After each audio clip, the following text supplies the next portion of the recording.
The Concord of 12 species had watched humanity for almost 100 years. Their hidden satellites floated near Earth's moon. Their scientists studied human television and radio signals.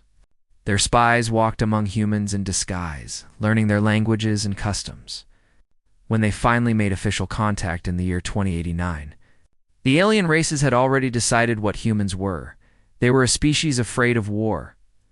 Ambassador Vethra of the Tyrillian Empire stood before the Great Assembly on Nexus Prime, the massive space station where all 12 species met to discuss galactic matters. The Tyrillians were tall creatures, standing nearly 8 feet high, covered in crimson scales that looked like armor. They had evolved as predators on a harsh world, and their entire civilization was built on the idea of strength through conquest. "We have completed our study of the human species," Vethra announced. His deep voice echoed through the chamber as translation devices converted his words for every species present.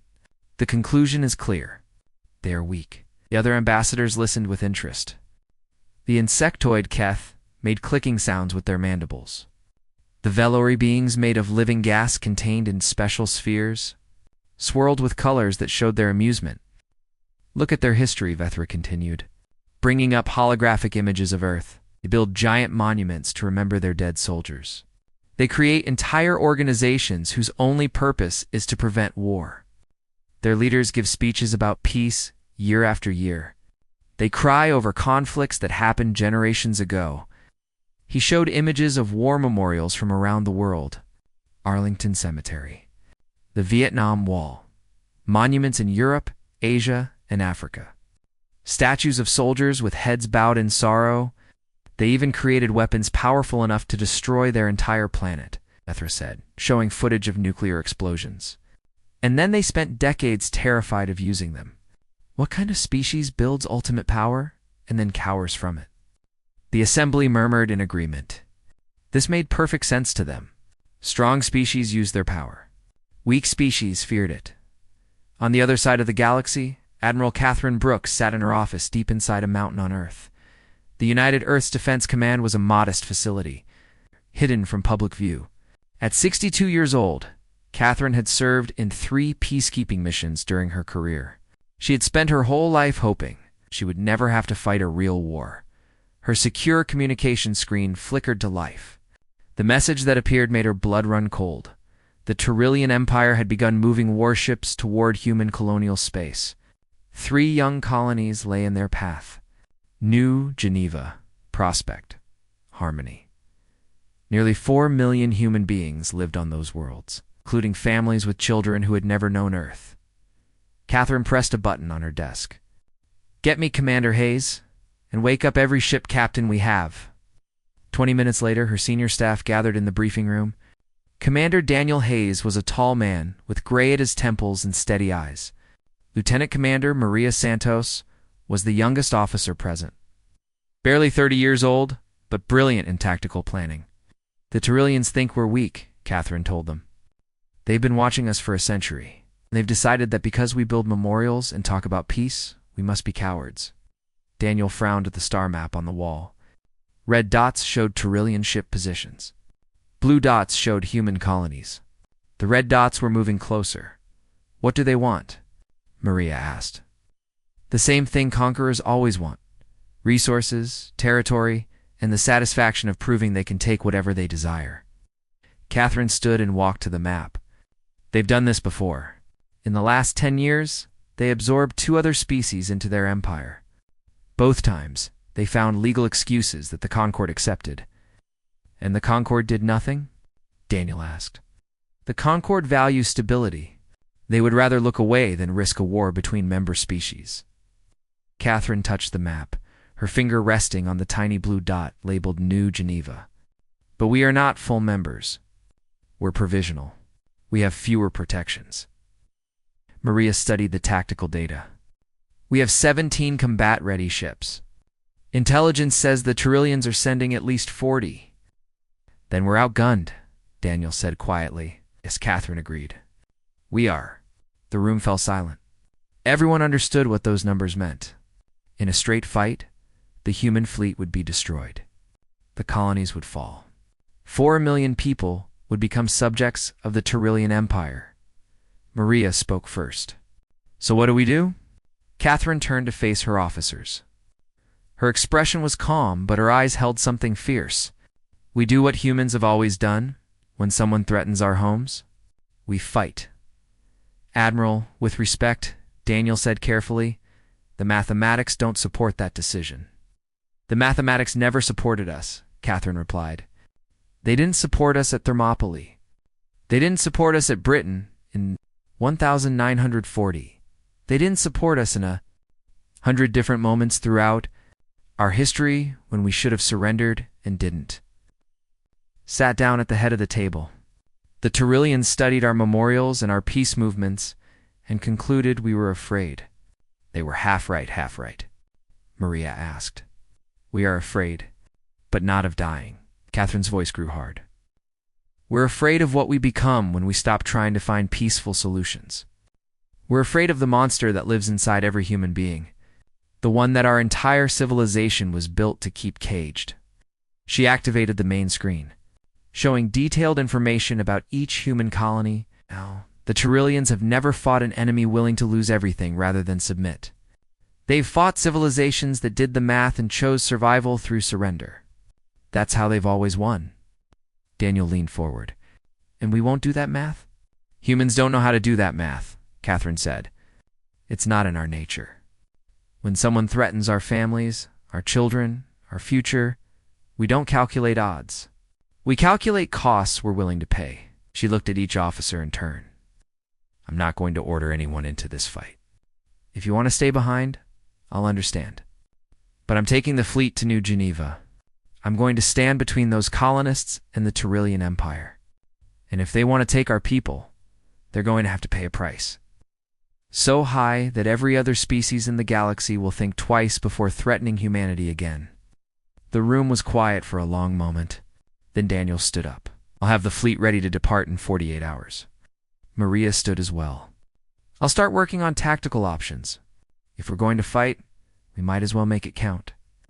One by one, every officer in the room rose to their feet. Catherine nodded slowly. Then let's show the galaxy what they got wrong about humanity. We don't build monuments because we're afraid of war. We build monuments because we remember what war costs. And that memory doesn't make us weak. She turned back to the star map. Where red dots crept ever closer to blue, it makes us dangerous.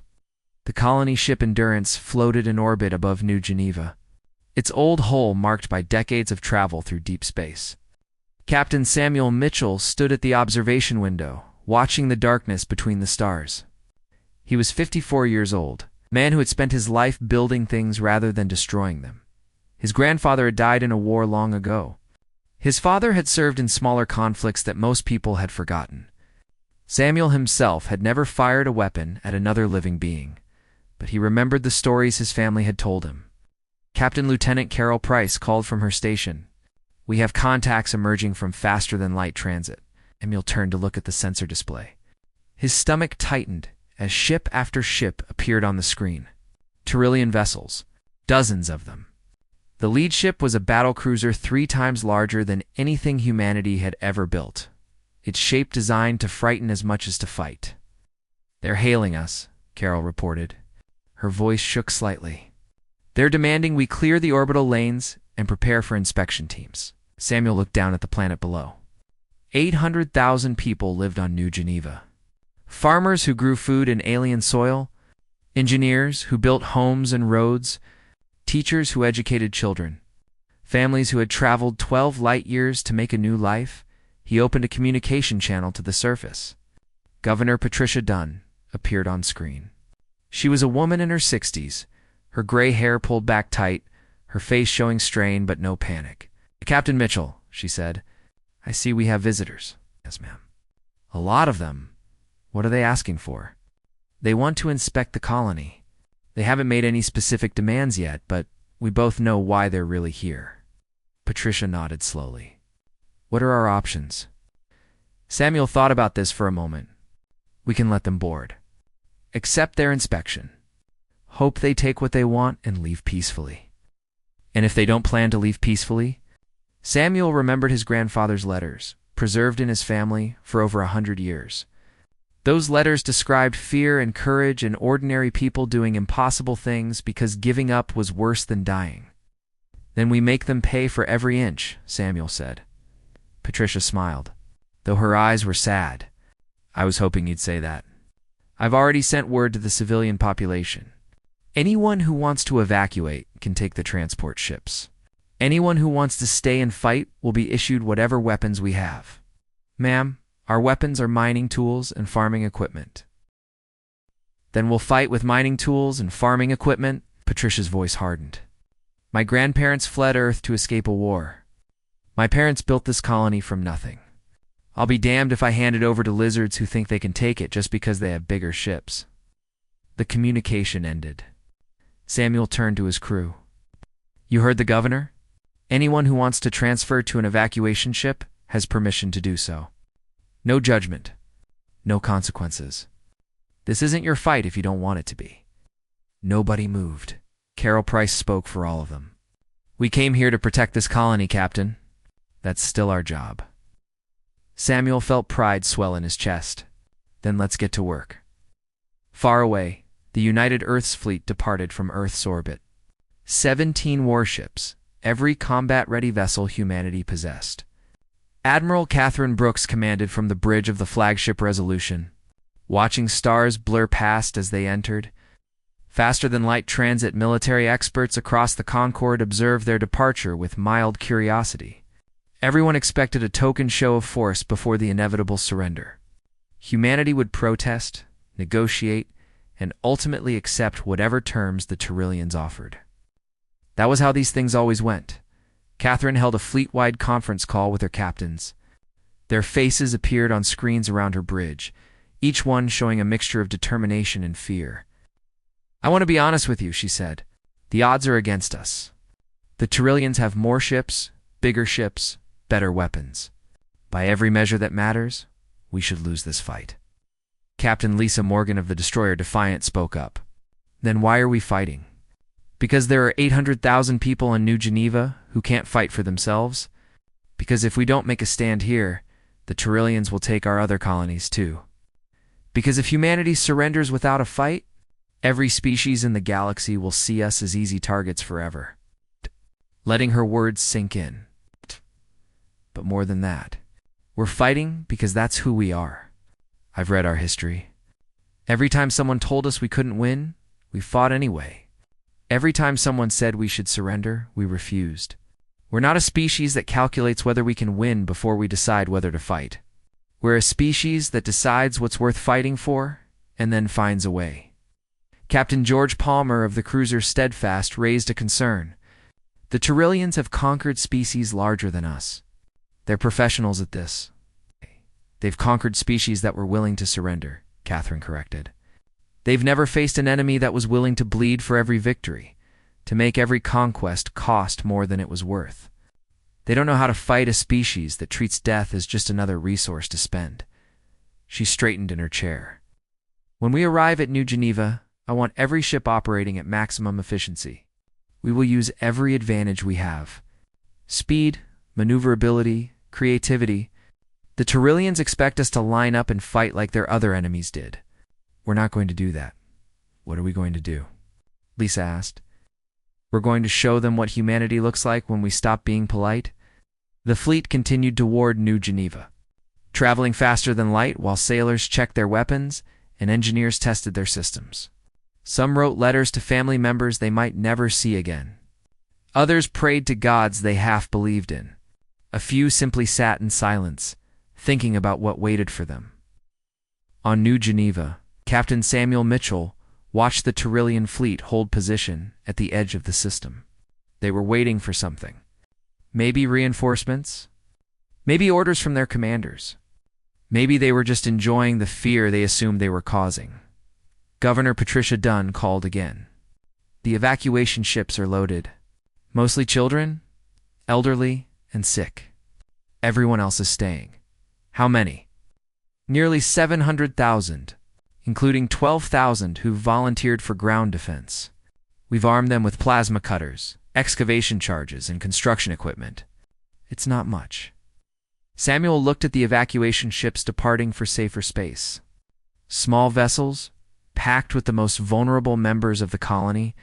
Then he looked at the Tyrillian battlecruiser hanging in the darkness like a promise of violence. "It'll have to be enough," he said. "Help is coming. The Earth fleet." "Captain, even if they arrive in time, they can't win this fight." "Maybe not." Samuel thought again about his grandfather, a young man who had charged onto a beach while bullets filled the air around him. But they can make sure the Tyrillians never forget what it cost them. The waiting continued. Tension built like pressure in a sealed container. Everyone knew that soon, very soon, something would break. And when it did, the galaxy would learn a lesson about humanity that they would never forget. War. Commander Kethros sat in his command chair aboard the Tyrillian battlecruiser Crimson Fang, watching the small human colony spin slowly below. He was an old warrior, his crimson scales darkened with age, and his body marked by scars from a dozen campaigns. He had conquered 3 species in his career. He had never lost a battle. This conquest would be easy. The humans were weak, frightened creatures who spent more time mourning their dead than training their living. Their fleet was small. Their weapons were primitive. When they arrived, Kethros expected them to deliver some passionate speech about peace and then negotiate their surrender. His second in command, Bethan, stood nearby. "The human fleet has entered the system, Commander." "How many ships?" 17. Kethros made a rumbling sound that passed for laughter among his people. 17 ships against 43. They must know they cannot win. Perhaps they come to negotiate. Then we will let them speak before we take what we want. Kethros gestured lazily. "Hail them. Let's hear their surrender terms." But when Admiral Catherine Brooks appeared on screen, she did not look like someone who had come to surrender. She stood straight, her gray hair tied back, her uniform sharp and clean. Her eyes held no fear. "This is Admiral Catherine Brooks of the United Earth Defense Force," she said. "You have entered sovereign human territory without authorization. You have threatened human civilians. You have 1 hour to withdraw." Kethros leaned forward, amused. "Or what? Or we will demonstrate why humanity built monuments to our war dead." Catherine's voice remained calm and steady. "We built them not because we fear war. We built them because we know exactly what we are capable of when war becomes necessary." Kethros turned to Vethan, his amusement fading into genuine curiosity. "She actually intends to fight." "It appears so, Commander." "Interesting. Foolish, but interesting." He opened the channel again. "Admiral Brooks, I have 43 warships. You have 17. The mathematics of this situation are not complicated." "Neither is our answer," Catherine replied. "Withdraw or face the consequences." Kethros ended the transmission. "Signal all ships. Advance on their position. Let's see how long these humans maintain their courage when they see what real power looks like." The Tyrillian fleet moved forward, massive ships gliding through space like predators approaching prey. The human ships seemed tiny by comparison. Fragile things that should have turned and fled, they didn't flee. They accelerated directly toward the Tyrillian formation. "What are they doing?" Vethan asked. Kethros felt a strange sensation he barely recognized. It took him a moment to identify it as uncertainty. "They're attacking." The battle began in the cold silence of space. Human ships darted between the larger Tyrillian vessels, moving faster than the alien commanders expected. The first exchange of weapons fire left a human destroyers. Damaged but also crippled a Tyrillian cruiser whose captain had underestimated. Human targeting systems Catherine commanded from the Resolution, watching sensor data flood her screens. "All ships, execute pattern Delta. Target their formation gaps." The human fleet split into small groups, each one attacking from a different angle. Tyrillian ships tried to form defensive positions, but the humans moved too quickly. Striking and retreating before heavy weapons could lock on, Captain Lisa Morgan of the Defiant led her attack group directly through the center of the Tyrillian formation. Her ship took heavy damage, fire spreading through lower decks, but she kept pushing forward. "Captain, we should withdraw," her first officer urged. "The hull can't take much more." Lisa watched a Tyrillian destroyer try to track her ship. "Not yet." We have them confused. Keep firing. The Defiance. Weapons tore into the Tyrillian vessel's engines. The alien ship went dark, drifting powerless. Lisa didn't stop to celebrate. She was already selecting her next target. On New Geneva's surface, Governor Patricia Dunn watched the battle unfold on tactical displays. Flashes of light appeared in the night sky as ships exchanged fire far above. The civilian defenders stood at their posts, gripping improvised weapons, waiting to see if the fleet could hold. "They're actually doing it," she whispered. "They're actually fighting." Beside her, a young man named Timothy Clark held a plasma cutter that normally shaped metal for construction. His hands were shaking, but his jaw was set firm. Of course they are. They're human. The battle raged for hours. Human ships that should have been destroyed continued fighting, their crews sealing breaches and rerouting power while firing every weapon they had. The destroyer Vigilance lost main power after taking 3 direct hits. Her captain, Commander Peter Walsh, gathered his surviving crew on the bridge. "Engine room reports we have maybe 10 minutes before the reactor goes critical," his engineer said. Peter looked at the tactical display. A Tyrillian battlecruiser was bearing down on them, preparing to finish what it had started. Behind it, the colony of New Geneva hung in space like a small blue marble. "Can we steer?" Peter asked. "Thrusters only." Peter nodded slowly. He thought about his wife back on Earth, his daughter, who was expecting her first child. All the things he would never see. Set a collision course for that battlecruiser, and tell the crew to get to the escape pods. "Captain, that's an order. If we're going to die, we might as well make it count." The Vigilance accelerated toward the Tyrillian ship, her reactor overloading, her hull glowing from internal fires. The battlecruiser tried to turn away, but the human ship was too close, moving too fast. They collided in a flash of light that lit up the entire system. When the flash faded, the Tyrillian battlecruiser was gone. So was the Vigilance. Escape pods drifted in the wreckage, carrying most of her crew to safety. Kethros watched in disbelief. "They rammed us. They deliberately destroyed themselves to take our ship." "Commander, we've lost 11 vessels," Vethin reported, including 2 heavy cruisers, 11 ships. Kethros had never lost more than 3 ships in any single engagement. These humans, these weak creatures who built monuments and talked endlessly about peace, had killed thousands of Tyrillian warriors. "Order a withdrawal," Kethros said quietly. "Commander, we've won. The mathematics still favor us, but this." He watched human ships still firing, still fighting despite their losses. "This requires reconsideration." The Tyrillian fleet pulled back to the edge of the system. The human ships, battered and bleeding but unbroken, held their position between the aliens and New Geneva. Catherine sat back in her chair, exhausted. 7 human ships destroyed, for more damaged beyond repair. Hundreds of sailors dead or wounded, but New Geneva still flew human flags. And the Tyrillians had learned something important about humanity. They had learned that humans didn't calculate odds. They calculated costs. They were willing to pay, and they would pay almost anything. The Concord Assembly gathered an emergency session for the first time in 80 years. Representatives from all 12 species crowded into the great chamber on Nexus Prime, their voices rising in confusion and argument. Nothing like this had ever happened before. A provisional member species had directly challenged one of the founding powers, and they hadn't lost. Ambassador. Vethra of the Tyrillian Empire stood silent as recordings of the battle played on enormous screens. Human ships darting through Tyrillian formations. The destroyer Vigilance deliberately ramming a battlecruiser. Escape pods drifting among wreckage that contained both human and Tyrillian dead. "This is impossible," the Keth ambassador clicked. "The humans were supposed to be weak. They were supposed to surrender." The Valori representative swirled in agitation. "All our models predicted immediate capitulation." Admiral Catherine Brooks appeared via holographic transmission.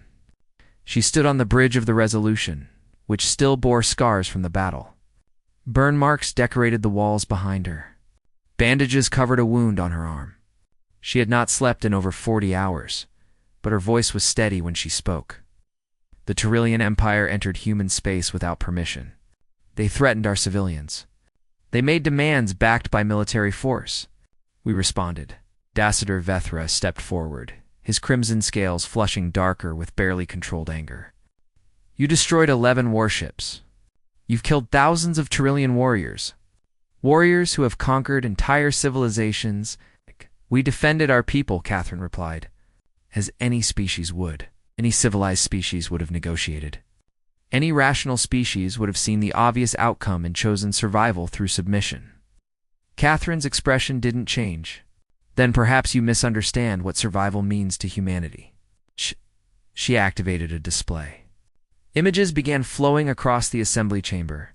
Ancient battlefields covered in bodies, medieval castles under siege, trenches carved into muddy earth, filled with young men waiting to die, cities reduced to rubble by bombs, mushroom clouds rising over destroyed cities. You studied our history and concluded that we fear war, Catherine said. You were half right. We do fear it. We fear it because we know it intimately. We have fought each other for 10,000 years. We have killed more of our own kind than the Tyrillian Empire has conquered in its entire existence. The chamber fell completely silent. Even the most aggressive species present had nothing to say. Every monument we built, every peace organization we created, every treaty and agreement and desperate attempt at diplomacy, Catherine continued, those exist because we understand exactly what we become when peace fails. We don't avoid war because we're afraid to fight. We avoid war because we're afraid of how good we are at it. She let those words hang in the air. The Tyrillians lost 11 ships at New Geneva. We lost 7. Plus 3,000 civilian volunteers who armed themselves with mining tools and stood ready to fight on the surface with their bare hands if necessary. Catherine stepped closer to her holographic projector, her image growing larger in the assembly chamber. There are 4 billion humans on Earth, 8 billion more across our colonies. If the Empire wants to continue this conflict, they should think very carefully about what they're asking for. War Commander Kethros appeared on his own holographic link. His scales were pale, a sign of stress in his species. He had returned to Tyrillian space to explain his losses to leaders who had never known defeat. You would escalate to total war over 3 small colonies? He asked. We would escalate to total war over 1 child, Catherine answered. That's what you never understood. Our fear isn't weakness. Our fear is what keeps us from becoming the thing that other species should truly be afraid of, the assembly murmured. Some species looked at their neighbors, silently asking if they were hearing this correctly.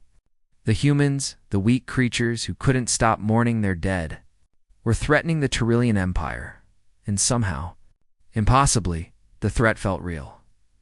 Catherine spoke again, her voice softening slightly. So here's my offer. The Tyrillian Empire will withdraw completely from human space. They will recognize our territorial boundaries. They will release any prisoners taken during the battle. In exchange, humanity will consider the matter closed. We will not seek revenge. We will not demand payment for our losses. We will return to building our monuments and teaching our children about the cost of war. And if we refuse, Kethros asked. Catherine smiled, but there was nothing warm in it. Then we'll stop being afraid. The silence stretched for a long moment. Finally, the Valerie ambassador spoke. What exactly do you mean by that, Admiral? Catherine turned to face the gaseous being. I mean exactly what I said. Right now, humanity spends enormous resources maintaining peace. We build institutions. We train diplomats. We teach our children to resolve conflicts through words instead of violence. We do this because we remember what happens when we don't. She gestured at the historical images still displayed on the screens. If someone forces us to abandon those efforts, if someone proves that peace is impossible and violence is the only language the galaxy understands, then we will adapt. We will stop funding peace movements and start funding weapons research. We will stop training diplomats and start training soldiers. We will stop building monuments to our dead and start building fleets to create more dead among our enemies. Catherine's voice hardened to steel. We built civilization to contain what we are. Push us hard enough, and we'll let it out. and then you'll learn why we tried so hard to keep it caged. Kethro studied the human admiral for a long time. He had fought many enemies in his career. Some had begged for mercy. Some had fought with honor. Some had died with curses on their lips. None of them had ever frightened him. This small human female, standing on the bridge of a damaged ship, surrounded by the dead and wounded of her species, frightened him, not because of what she said she would do, because he believed her. "The Empire will need time to consider your terms," he said finally. "You have 1 week," Catherine replied. "After that, we'll assume your answer is no." The transmission ended. The assembly chamber erupted in noise as every species began talking at once. Alliances shifted in the space of heartbeats. Species that had ignored humanity for decades suddenly found them very interesting indeed. On the bridge of the Resolution, Catherine lowered herself into her command chair. Commander Daniel Hayes stood beside her. "Do you think they'll accept?" he asked. "I think they're scared," Catherine said. "And scared enemies are unpredictable. They might surrender. They might attack with everything they have." She closed her eyes. "Either way, I told them the truth. If they force us down this path, we'll walk it. We've done it before." Daniel thought about the history lessons he had learned as a child, the wars that had shaped humanity, the terrible things humans had done to each other. "God help us all if it comes to that," he said. Catherine opened her eyes and looked at him. "God helped us build the cage, Daniel. If someone breaks it open, they'll have to deal with what comes out." She turned to face the stars beyond the viewport. "I just hope they're smart enough to take the offer." The Treaty of New Geneva was signed 3 weeks after the battle. The Tyrillian Empire accepted terms that their military commanders called humiliating, but that their strategic analysts recognized as merciful. Humanity asked for nothing beyond what they already had: their territory, their sovereignty, their people. It was the asking for nothing that frightened the rest of the galaxy most. A species that demanded tribute could be bought off. A species that sought territory could be negotiated with. A species that wanted revenge could be understood. But a species that fought with everything it had and then asked only to be left alone? That suggested something deeper, something harder to predict. Ambassador Vethra, who had once stood before the Concord and confidently declared humanity weak, quietly retired from diplomatic service. When asked about his assessment of the human species, he would only shake his head and say nothing. War Commander Kethros returned to Tyrillian space, a changed being. He had won battles against species far larger than humanity. He had conquered civilizations that stretched across dozens of star systems, but he had never faced an enemy that viewed sacrifice as just another tactical option in his private writings. Discovered after his death many years later, he recorded his thoughts on humanity. "They do not fight like warriors," he wrote. "Warriors seek glory and honor. They do not fight like cowards. Cowards seek survival at any cost. They fight like something else entirely. They fight like creatures who have already accepted death, are simply determining how expensive they can make it for their enemies. This is not weakness. This is something far more dangerous." Admiral Catherine Brooks returned to Earth as a reluctant hero. News networks wanted interviews. Politicians wanted photographs. The people wanted someone to celebrate after years of feeling small in a galaxy of ancient, powerful civilizations. Catherine refused them all. Instead, she spent her first night back on Earth visiting the families of those who had died under her command. 7 ships destroyed, 2,417 sailors killed. Each one had a name, a history, a family who would never see them again. Some families welcomed her with open arms. They thanked her for leading their loved ones with courage. They said their fathers and mothers and children had died protecting something that mattered. Other families could barely look at her. Their grief was too raw, their anger too fresh. They asked why their people had to die for a colony they had never visited, for strangers they had never met. Catherine accepted both reactions. She had sent those sailors into battle. She had known some of them would not return. That responsibility would stay with her until the day she died. Commander Daniel Hayes found her 3 days later, standing at the newly dedicated memorial wall at the United Earth Defense Command. Black stone stretched across the building's entrance. carefully carved with 2,417 names. The Concord has upgraded our status, Daniel reported quietly. Full membership. Voting rights. Everything we've been requesting for 30 years. Catherine didn't look away from the wall. And the price. They're afraid of us now. Every species in the Concord is quietly increasing their military spending. The Keth want to form an alliance. The Valori are requesting closer diplomatic ties. Everyone wants to make sure they're on our good side. Catherine finally turned to face him. Her eyes were tired, heavy with losses that numbers could never fully capture. That's not victory, Daniel. That's the beginning of something dangerous. That's every alien civilization looking at us and wondering when we'll decide they're a threat. So what do? She turned back to the memorial wall. We do what we've always done. We remember the cost. We build our monuments. We raise our children to understand that war is the failure of everything else we try to do. She paused.